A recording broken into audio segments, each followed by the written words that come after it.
Hello guys, good morning. Karon ay mag-abri tag bidyukihan kay October 1 man ta karon ay mag-abri ko sa amo ang bidyukihan.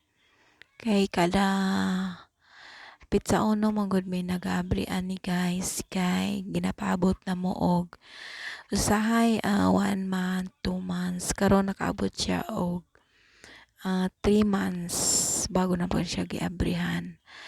Mga-brita karon kay itong kuhaon ng sulod niya kay medyo daghan naman Wow! na ang sulod ani anya pagkahuman ay lisod man gud og ipadaghan na ang coins diri sa sulod niya guys kay usahay ang amo ang bidyukihan ay ina-rent nila tapos ang mga barya bugat na kay siya ko padayon ta sa ato ang pagbilang sa mga coins. Karon magbilang na ko guys. Itabangan ko sa akong bana sa magbilang og coins kay gingnan ako siya nga dali diri kay tabangan ko nimo magbilang sa sa coins. May kay ni sugot ra pud siya dili ba yan na siya usahay sugot kung naay mga kamera guys kay maulaw siya mag atubang sa kamera kay tungod na kita ko niya nga murag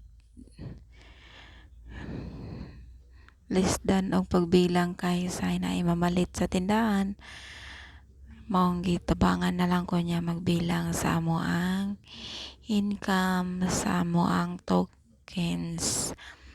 Mara na siya guys. Ang sulod ana guys ay mag-abot siya og 4,265 ang sulod anang coins. Anang tokens na mo.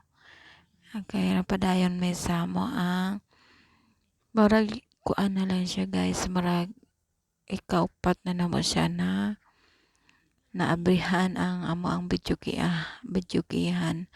Ang una na mo nga kita is naa sa 6,000, then sunod 3,000,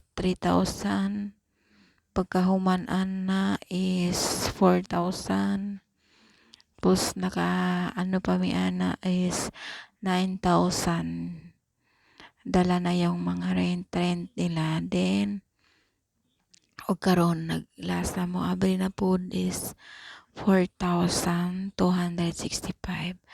Mao nang sulod sa tulo ka bulan. Mao na guys. Bye-bye.